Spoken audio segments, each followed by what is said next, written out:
Alright, so this is going on 1 year since Lil Uzi has dropped. Uzi hasn't really been active recently, with him not dropping since November of last year. And I don't know about y'all, but I don't think my boy Uzi gonna be inactive this long. So in today's video, we're gonna be trying to find our guy Uzi. Cause Cardi just shouted him out at the tour and bro didn't even, he didn't even acknowledge that.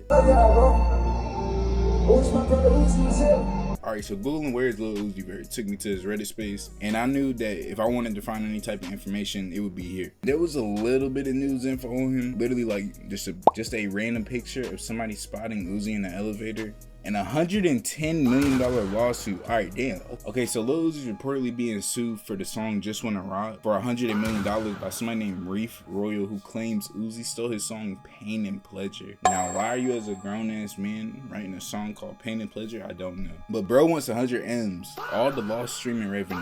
And on top of all that, credits to all the songs. I ain't gonna lie, gang. If somebody's suing you for $110 million, bro, that ain't no normal amount of money. That's Jay-Z money right there. That's Gravedigger Mountain money right there. Like, who is this Reef Royal nigga? And why are you suing him for this much? Your lawyer is probably looking at you kind of crazy right now. Let me see what this song Pain and Pleasure hitting for, though. Looking up Reef Royal, however the hell you spell his name. That's what my boy hitting for.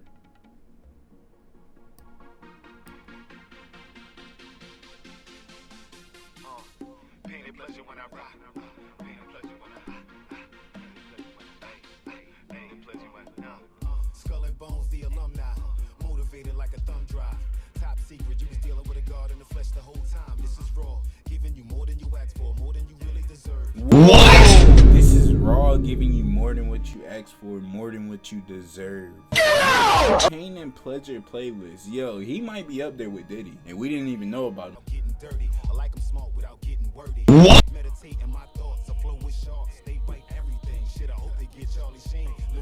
What did Charlie Sheen do? Alright, so after reviewing that song, I'm not gonna lie, let's go ahead and send some prayers for my boy's lawyer, cause he going to pull some strings to win that case. Alright, so no new signs of a single, an album, or even teasing any snippets whatsoever. I think my boy Uzi might have just quietly quit the rap industry.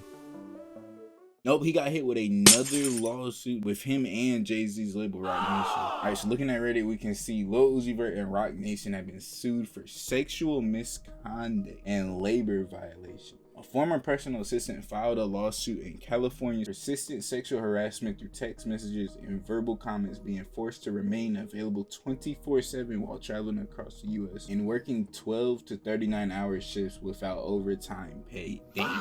12 is already a head scratcher, but nigga, 39 hours? Bro's telling the graveyard blue collar workers that they got baby hands. Also talks about him and Roc Nation not paying for like business trips and shit like that. Drug fueled retaliation. What the fuck type of Diddy timing is going on at Roc Nation? The fuck you mean drug fueled retaliation? Now apparently the accuser suddenly dropped all these accusations, which included actual text messages from her and Uzi, which I'm gonna read because I ain't gonna lie, with a little messy. But also, like, if you really think about it, if you drop such a high value case with actual proof behind it, I'm sure you knew that you making this a lawsuit was gonna hit the internet eventually. I'm sure she wouldn't mind us reading Uzi messages, bro. Like, you feel me, bro? And as far as Uzi, like, I don't really care. Nigga, do better. We'll drop an album. Like, damn. All right, let's get to reading.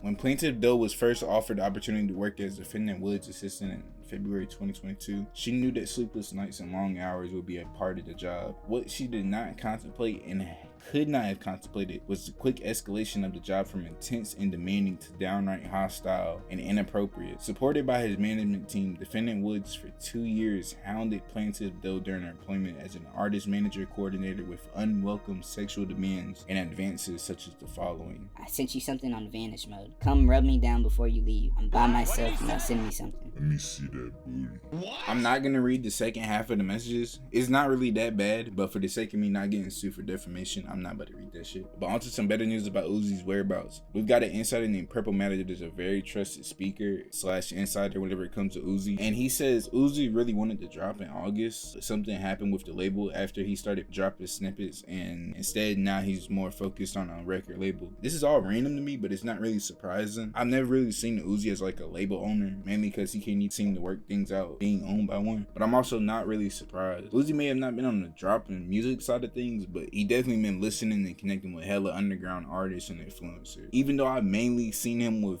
Glow, I do remember hearing Uzi sampling Osama Son. Flex up, only thing I do is flex up. Something like that cause I ain't just extra. She said my dick in the whip need to touch. Bro, like I'm dead on the scene, they sketch. He got your happy, my Jilla ass catch. Now that we know what Uzi's up to, it's back to speculating with Uzi again. But this time, instead of it being what's he gonna drop, it's gonna be who's he about to sign. Now I've seen some solid picks, I ain't gonna lie. Somebody has said Pretty Fun, Osama Son, Xavier Sobase, and Skywater all being signed. Now this is a very fire pick, I ain't gonna lie. Definitely will be competing with Opium as far as new gen labels. Only thing I would change, and that's just my personal opinion, is Pretty Fun out for Che. Che is the pure definition of underrated. Like, he's definitely the lucky of this generation as far as whenever it comes to like taking a minute to get and notice in the music industry. His music fire, and he got the tendencies of trying new sounds. And I really feel like with the right push, Che gonna be right up there with Uzi and Cardi. And Xavier in the same boat as Che as far as just needing a push, except his music is just extremely experimental, but once you get it, you get it. Like, I mean,